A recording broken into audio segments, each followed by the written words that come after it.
ಸೊಂಡಿಗೆ friends ಇದು. Wow magic beautiful.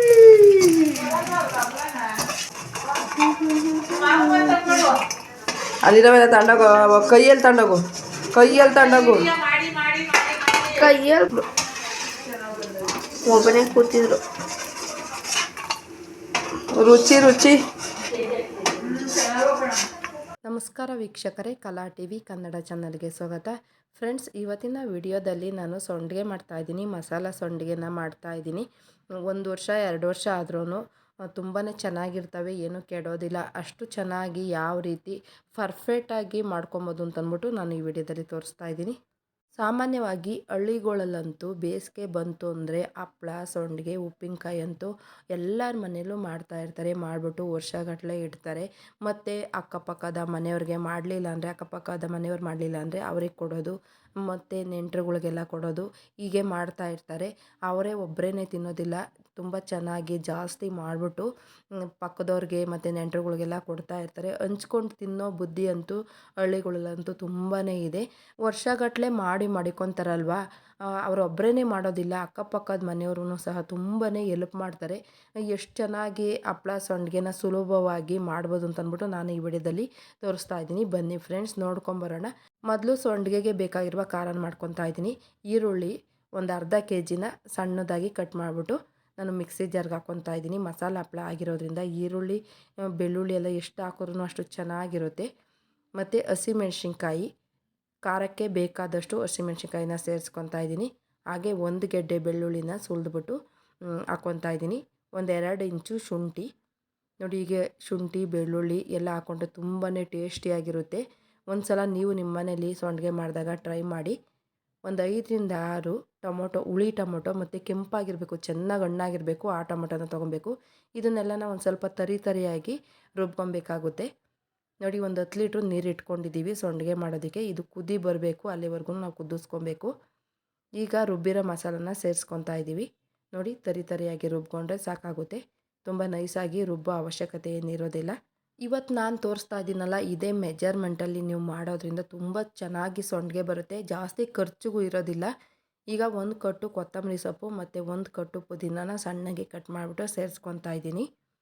ಹೀಗೆ ಸಂಡಿಗೆಗೆ ಕೊತ್ತಂಬರಿ, ಪುದೀನ, ಕರಿಬೇವಿನ ಸೊಪ್ಪನ್ನ ಕಟ್ ಮಾಡಿಬಿಟ್ಟು ಸಣ್ಣದಾಗಿ ಹಾಕೋದ್ರಿಂದ ಸಂಡಿಗೆ ಕಲರು ಚೇಂಜ್ ಆಗೋದಿಲ್ಲ. ಈಗ ಕರಿಬೇವಿನ ಸೊಪ್ಪು 1-2 ಕಟ್ಟು ಸೇರಿಸ್ಕೊಂಡಿದ್ದೀನಿ. ಹಾಗೆ ಒಂದು ಸ್ವಲ್ಪ ರುಚಿಗೆ ತಕ್ಕಷ್ಟು ಉಪ್ಪನ್ನು ಹಾಕ್ಕೊತಾ ಇದ್ದೀನಿ. ಆದಷ್ಟು ಉಪ್ಪನ್ನು ಒಂದು ಸ್ವಲ್ಪ ಕಡಿಮೆ ಇದ್ದಂಗೆ ಹಾಕ್ಕೊಬೇಕಾಗುತ್ತೆ. ಅರಿಶಿಣದ ಕಲರು 1 ಟೇಬಲ್ ಸ್ಪೂನ್ ಅರಿಶಿಣ ಕಲರ್ ಹಾಕ್ಕೊತಾ ಇದ್ದೀನಿ. ಕಲರ್ ಬೇಕು ಅಂತಂದರೆ ಅರಿಶಿಣನ ಸೇರಿಸ್ಕೊಳ್ಳಿ. ಇವತ್ತು ಯೆಲ್ಲೋ ಕಲರ್ ಸಂಡಿಗೆನ ಮಾಡ್ತಾಯಿದ್ದೀನಿ. ಬೇಕು ಅಂತಂದರೆ ನೀವು ಪಾಲಕನ್ನು ರುಬ್ಬಿಟ್ಟು ಹಾಕಿದ್ರೆ ಅದು ಗ್ರೀನ್ ಕಲರು ಸಂಡಿಗೆನೂ ಆಗುತ್ತೆ. ನಾವು ಆದಷ್ಟು ಫುಡ್ ಕಲರ್ನ ಅವಾಯ್ಡ್ ಮಾಡಬೇಕಾಗುತ್ತೆ. ಆದಷ್ಟು ನ್ಯಾಚುರಲ್ ಕಲರಲ್ಲಿ ನಾವು ಮಾಡೋದಕ್ಕೆ ಅಭ್ಯಾಸ ಮಾಡ್ಕೊಬೇಕು, ಫುಡ್ ಕಲರ್ ಹಾಕ್ತಲೇ. ಈ ಅಕ್ಕಿ ಪೌಡ್ರಿಂದ ಸಂಡಿಗೆ ಮಾಡಿರೋದು. ಈ ಅಕ್ಕಿ ಪೌಡ್ರ್ ಹೇಗೆ ಮಾಡಿರೋದು ಅಂತಂದರೆ, ನೆರಳಲ್ಲಿ ತೊಳೆದ್ಬಿಟ್ಟು ಒಣಗಿಸ್ಬೇಕಾಗುತ್ತೆ. ಆಮೇಲೆ ಮಿಲ್ಗೆ ಹಾಕಿಸ್ಕೊಂಬರ್ಬೇಕು. ಚೆನ್ನಾಗಿ ಒಣಗಾದ್ಮೇಲೆ 1 kg ಅಕ್ಕಿಗೆ 1 ಹಿಡಿ ಸಬ್ಬಕ್ಕಿ, 1 ಹಿಡಿ ಉದ್ದಿನಬೇಳೆ, ಹಾಗೆ ಒಂದು ಸ್ವಲ್ಪ ಪೆಪ್ಪರ್ನ ಹಾಕ್ಬಿಟ್ಟು ಮಿಲ್ಗೆ ಹಾಕಿಸ್ಕೊಂಬರ್ಬೇಕಾಗುತ್ತೆ. ನೋಡಿ, ಈಗ ಇದೇ ಹಿಟ್ಟನ್ನು ಚೆನ್ನಾಗಿ ಗಂಟಿಲ್ಲದಾಗೆ ನಾವು ಕಲಿಸ್ಕೊಬೇಕಾಗುತ್ತೆ. ಒಂದು ಸ್ವಲ್ಪ ನೆನೆಸ್ಬಿಟ್ಟು ಅಕ್ಕಿನ ಒಣಗಿಸಿರೋದ್ರಿಂದ, ಮಿಲ್ಗೆ ಹಾಕಿಸ್ಕೊಂಡಿರೋದ್ರಿಂದ ಗಂಟುಗಳು ಜಾಸ್ತಿ ಆಗ್ತವೆ. ಒಣಗಿರೋ ಅಕ್ಕಿನ ಮಿಲ್ಗೆ ಹಾಕಿಸ್ಕೊಂಬಂದು ನಾವು ಪೌಡ್ರ್ ಮಾಡಿ ಈ ಥರ ಕಲಿಸ್ಬೇಕಾದ್ರೆ ಜಾಸ್ತಿ ಗಂಟುಗಳಾಗೋದಿಲ್ಲ. ಆದರೆ ತೊಳೆದ್ಬಿಟ್ಟು ನಾವು ಮಿಲ್ಗೆ ಹಾಕಿಸ್ಕೊಂಬಂದು ಪೌಡ್ರ್ ಮಾಡಿರ್ತೀವಲ್ಲ, ಆ ಹಿಟ್ಟನ್ನು ಕಲಿಸ್ಬೇಕಾದ್ರೆ ತುಂಬ ಚೆನ್ನಾಗಿ ಗಂಟುಗಳಾಗ್ತವೆ. ಆ ಗಂಟುಗಳು ಒಡೆಯೋ ಹಾಗೆ ನಾವು ಕಲಿಸ್ಕೊಬೇಕಾಗುತ್ತೆ. ನೋಡಿ, ಈಗ ಕದ್ರುಬಿಟ್ಟು ಬಿಡ್ತಾಯಿದ್ದೀವಿ. 10 ಲೀಟ್ರ್ ನೀರಿಗೆ ಮಿನಿಮಮ್ 1 kg ಹಿಟ್ಟು ಬೇಕಾಗುತ್ತೆ. ಮತ್ತು ಜಾಸ್ತಿ ನೆಂದಿರೋದ್ರಿಂದ ಗಟ್ಟಿ ಆಗೋದಿಲ್ಲ. ನಾವು ಎಷ್ಟು ಬಿಡ್ತೀವೋ ಅಷ್ಟೇ ಹಿಟ್ಟು ಗಟ್ಟಿಯಾಗುತ್ತೆ. ಒಂದು ಸ್ವಲ್ಪ ಮಾತ್ರ ಗಟ್ಟಿಯಾಗುತ್ತೆ ಅಷ್ಟೇ. ಆದರೆ ಒಣ ಪೌಡ್ರ್ ಹಾಕ್ತೀವಲ್ಲ, ಅದು ತುಂಬ ಜಾಸ್ತಿ ಗಟ್ಟಿಯಾಗುತ್ತೆ, ನೀರನ್ನು ಚೆನ್ನಾಗಿ ಎಳ್ಕೊಳ್ಳುತ್ತೆ. ಇದು ತೊಳೆದಿರೋ ಅಕ್ಕಿ ಆಗಿರೋದ್ರಿಂದ ನೀರು ಜಾಸ್ತಿ ಎಳೆಯೋದಿಲ್ಲ. ಹಾಗಾಗಿ ನಾವು ಸಂಡಿಗೆ ಇಕ್ತೀವಲ್ಲ, ಆ ಹದದಲ್ಲೇ ನಾವು ಹಿಟ್ಟನ್ನು ರೆಡಿ ಮಾಡಿಕೊಂಡ್ರೆ ಸಾಕಾಗುತ್ತೆ. ಹಾಗೆ ನಾವು ಸಂಡಿಗೆ ಹಿಟ್ಟನ್ನು ಮಾಡಾದಮೇಲೆ ಜಾಸ್ತಿ ಹೊತ್ತು ಇದು ಹಾರ್ಕೊಳ್ಳಿ ಅಂತಂದ್ಬಿಟ್ಟು ಬಿಡೋದಿಲ್ಲ. ಎಲ್ಲರೂ ಸೇರಿಕೊಂಡು ಒಂದೇ ಸಲ ಇಟ್ಬಿಡ್ತೀವಿ. ಬೆಳಗ್ಗೆ ಮಾಡಿಕೊಂಡ್ರೆ ಒಂದು 6-7 ಗಂಟೆ ಒಳಗಡೆ ಈ ಥರ ಹಿಟ್ಟೆಲ್ಲ ಮಾಡಿಕೊಂಡ್ರೆ ಬಿಸಿಲು ಹತ್ತೋದ್ರೊಳಗಡೆ ನಾವು ಟೆರೆಸ್ ಮೇಲೆ, ಇಲ್ಲಾಂದರೆ ಎಲ್ಲಿ ಬಿಸಿಲಿರುತ್ತೋ ಅಲ್ಲಿ ಹಾಕೋದ್ರಿಂದ ಬೇಗ ಸಂಜೆವರೆಗೂ ಒಣಗಿಕೊಳ್ಳುತ್ತೆ. ಈಗ ಒಂದು ಇಡೀ ಜೀರಿಗೆ ಹಾಕ್ಕೊತಾ ಇದ್ದೀವಿ. ಈ ಸಮಯದಲ್ಲಿ ಜೀರಿಗೆ ಹಾಕೋದ್ರಿಂದ ಕಲರೆಲ್ಲ ಬಿಟ್ಕೊಳ್ಳೋದಿಲ್ಲ. ನಾವು ಕುದಿಬೇಕಾದ್ರೆ ಎಲ್ಲ ಮಸಾಲೆ ಹಾಕಿ ಕುದಿಸ್ಬೇಕಾದ್ರೆ ಜೀರಿಗೆ ಹಾಕ್ಕೊಂಡ್ರೆ ಅದ್ರ ಕಲರೇ ಚೇಂಜ್ ಆಗೋಗುತ್ತೆ. ನಾವು ಯಾವ ಕಲರ್ ಹಾಕಿರ್ತೀವೋ ಆ ಕಲರ್ ಬರೋದಿಲ್ಲ. ಹಾಗಾಗಿ ನಾವು ಜೀರಿಗೆನ ಲಾಸ್ಟ್ಗೆ ಹಾಕ್ಕೊಬೇಕು. ಎಳ್ಳು 2 ಇಡಿ ಎಳ್ಳು ಹಾಕ್ಕೊತಾ ಇದ್ದೀವಿ. ನಮ್ಗೆ ಎಷ್ಟು ಬೇಕೋ ಅಷ್ಟು ಹಾಕ್ಕೊಬೋದು. ಅದ ಬಂದಾದಮೇಲೆ ನೋಡಿ ಈಗೆಲ್ಲನ ಬಿಡ್ತಾಯಿದ್ದೀವಿ. ನಿಮಗೆ ಹಿಟ್ಟು ನೋಡಿದ್ರೆ ಗೊತ್ತಾಗುತ್ತೆ ಯಾವ ಹದದಲ್ಲಿ ನಾವು ಹಿಟ್ಟನ್ನು ರೆಡಿ ಮಾಡ್ಕೊಂಡಿದ್ದೀವಿ ಅಂತಂದ್ಬಿಟ್ಟು.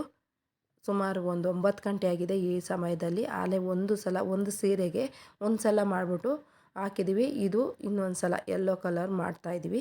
ಅರಿಶಿಣ ಹಾಕಿರೋದ್ರಿಂದ ಯೆಲ್ಲೋ ಕಲರ್ ಕಾಣಿಸ್ತಾ ಇದೆ ನೋಡಿ. ಆ ಸೀರೆಗೆ ಹಾಕಿರೋದು ವೈಟ್ ಕಲರು. ಅದಕ್ಕೂ ಮಸಾಲನೇ ಹಾಕಿದ್ದೀವಿ, ಇದಕ್ಕೂ ಮಸಾಲ ಹಾಕಿದ್ದೀವಿ. ಅದಕ್ಕೆ ಬೇರೆ ಮಸಾಲ, ಇದಕ್ಕೆ ಬೇರೆ ಮಸಾಲ ಹಾಕ್ಬಿಟ್ಟು ಮಾಡಿದ್ದೀವಿ. ಕಲರು ಮತ್ತು ಟೇಸ್ಟ್ ಎರಡೂ ಚೇಂಜ್ ಇರುತ್ತೆ. ಆದರೆ ನಾವು ಒಂದೇ ಸಲನೇ ಮಿಕ್ಸ್ ಮಾಡಿಬಿಟ್ಟಿದ್ದೀವಿ. ಎರಡನ್ನೂ ಒಂದೇ ಸಲ ತೆಗಿಬೇಕಾದ್ರೆ, ಒಣಗಾದ್ಮೇಲೆ ತೆಗಿಬೇಕಾದ್ರೆ ಮಿಕ್ಸ್ ಮಾಡಿಬಿಟ್ಟು ಹಾಕ್ಕೊಂಡಿದ್ದೀವಿ. ನೋಡಿ ಫ್ರೆಂಡ್ಸ್, ಎಷ್ಟು ಹದ ಇದೆ ಅಂತ ಅಂದ್ಬಿಟ್ಟು ನೋಡಿದ್ರೆ ಗೊತ್ತಾಗುತ್ತೆ. ಈ ಹದದಲ್ಲಿ ನಾವು ಸಂಡಿಗೆ ಹಿಟ್ಟನ್ನು ರೆಡಿ ಮಾಡ್ಕೊಬೇಕು. ಸಂಡಿಗೆ ಮಾತ್ರ ಯಾವಾಗಲೂ ನಾವು ಇಡಬೇಕಾದ್ರೆ ಚೆನ್ನಾಗಿ ಬಿಸಿಲಿರಬೇಕು. ಆ ಸಮಯದಲ್ಲಿ ಇಡಬೇಕಾಗುತ್ತೆ. ಮೋಡ ಇದ್ರೂ ಒಣಗೋದು ತುಂಬ ಕಷ್ಟ ಆಗುತ್ತೆ. ಒಂದು 3 ರಿಂದ 4 ದಿವಸ ಬೇಕಾಗುತ್ತೆ. ಹಾಗಾಗಿ ಬಿಸಿಲು ಚೆನ್ನಾಗಿರಬೇಕಾದ್ರೆ ನಾವು ಸಂಡಿಗೆ ಮಾಡಿದ್ರೆ 2 ದಿವಸದೊಳಗಡೆ ನಾವು ಆರಾಮಾಗಿ ಸಂಡಿಗೆನೆಲ್ಲ ಎತ್ಕೊಬೋದು. ಒಂದು ಸ್ವಲ್ಪ ಮಾಡಬೇಕಾದ್ರೆ ನಾವು ಕವರ್ಗಳಲ್ಲಿ ಹಾಕಿದ್ರೆ ಅದನ್ನೇನು ನೀಟಾಗಿ ಈಸಿಯಾಗಿ ಬಿಡಿಸ್ಕೊಬೋದು. ಆದರೆ ಸೀರೆಯಲ್ಲಿ ಹಾಕಿರೋದ್ರಿಂದ ಒಂದು ಸ್ವಲ್ಪ ನೋಡಿಕೊಂಡು ಬಿಡಿಸ್ಕೊಬೇಕಾಗುತ್ತೆ. ಹೇಗೆ ಬಿಡಿಸ್ತಿದ್ದೀವಿ ಅಂತ ಅಂದ್ಬಿಟ್ಟು ನಿಮಗೆ ಹೇಳ್ತೀವಿ. ನೋಡಿ ಫ್ರೆಂಡ್ಸ್, ಎಷ್ಟು ಚೆನ್ನಾಗಿ ಕಾಣಿಸ್ತಾ ಇದೆ. ಹೇಗೆ ಬಿಡಿಸೋದು ಅಂತಂದರೆ, ಸಂಡಿಗೆನ ಚೆನ್ನಾಗಿ 2 ದಿವಸ ಒಣಗಾದ್ಮೇಲೆ ಸೀರೆನ ಒಂದು ಬಕೆಟ್ ನೀರಿಗೆ ಹಾಕ್ಬಿಟ್ಟು ಎದ್ದಬೇಕಾಗುತ್ತೆ. ಚೆನ್ನಾಗಿ ಸೀರೆ ನೀರೆಲ್ಲ ಹೀರ್ಕೊಳ್ಳೋವರೆಗೂ ಎದ್ದಬೇಕಾಗುತ್ತೆ. ಒಂದು 10 ನಿಮಿಷ 15 ನಿಮಿಷ ನೆನೆಸ್ಬಿಟ್ಟು ಹಾಗೇ ಬಿಡಬೇಡಿ. ಒಂದು ಸ್ವಲ್ಪ ಚೆನ್ನಾಗಿ ಮೆತ್ತಗಾಗೋವರೆಗೂ, ಸಂಡಿಗೆ ಮೆತ್ತಗಾಗೋವರೆಗೂ ನಾವು ನೆನೆಸ್ಕೊಂಡ್ರೆ ಸಾಕಾಗುತ್ತೆ. ನೋಡಿ ಹಾಗೇ ಬಿಟ್ಬಿಡುತ್ತೆ. ನಾವು ಜಾಸ್ತಿ ಪ್ರೆಷರ್ ಕೊಟ್ಬಿಟ್ಟು ಬಿಡಿಸೋ ಅವಶ್ಯಕತೆ ಇರೋದಿಲ್ಲ. ನಾವು ಎದ್ದಿದ ತಕ್ಷಣವೇ ಈ ಥರ ಮಾಡ್ತಾ ಇರೋದ್ರಿಂದ, ತೆಗಿತಾ ಇರೋದ್ರಿಂದ ಒಂದು ಸ್ವಲ್ಪ ಬಿಡೋದಕ್ಕೆ ಇದು ಮಾಡ್ತಾಯಿದ್ದೇವೆ. ಇಲ್ಲ ಅಂತಂದರೆ ನಾವು ಒಂದು 5 ನಿಮಿಷ 10 ನಿಮಿಷ ಎದ್ದಾದಮೇಲೆ ಬಿಡ್ಸೋಕೆ ಹೋದರೆ ಅವಾಗ ನೀಟಾಗಿ ಬಿಡ್ತವೆ ಫ್ರೆಂಡ್ಸ್. ಸೀರೆಯಿಂದ ಸಂಡಿಗೆನ ಸುಲಭವಾಗಿ ಈಸಿಯಾಗಿ ಬಿಡಿಸ್ಕೊಬೋದು ಫ್ರೆಂಡ್ಸ್. ನಿಮಗೆ ಗೊತ್ತಿರೋರಿಗೆ, ನಿಮ್ಮ ಅಕ್ಕಪಕ್ಕದವರು ಯಾರಾದರೂ ಸಂಡಿಗೆ ಮಾಡ್ತಿದ್ರೆ ಸೀರೆಗಳೆಲ್ಲ ಹಾಕಿದಾಗ ಯಾವ ರೀತಿ ಬಿಡಿಸ್ಬೋದು ಅಂತಂದ್ಬಿಟ್ಟು ನೀವು ನೀಟಾಗಿ ಹೇಳ್ಬೋದು. ಈ ವಿಡಿಯೋ ತೋರಿಸಿಲ್ಲ ಅಂತಂದರೆ ನೋಡಿ, ನೀರಲ್ಲಿ ಎದ್ದಾದಮೇಲೆ ಏನೋ ಸಂಡಿಗೆಗಳು ಹಾಳಾಗೋಗೋದಿಲ್ಲ. ಒಂದು ಅರ್ಧ ಗಂಟೆ ಒಳಗಡೆ ಎಲ್ಲ ಚೆನ್ನಾಗಿ ಒಣಗಿಕೊಳ್ಳುತ್ತೆ. ಆದರೆ ಇನ್ನೊಂದು ಅರ್ಧ ದಿವಸ ನಾವು ಬಿಸಿಲಲ್ಲಿ ಒಣಗಿಸೋದ್ರಿಂದ ವರ್ಷಗಟ್ಲೆ ಇಡ್ಬೋದು.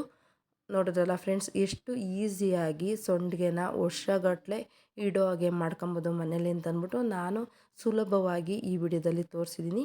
ಈ ವಿಡಿಯೋ ನಿಮ್ಮೆಲ್ಲರಿಗೂ ಇಷ್ಟ ಆಗಿದೆ ಅಂತ ನಾನು ತಿಳ್ಕೊತಾ ಇದ್ದೀನಿ.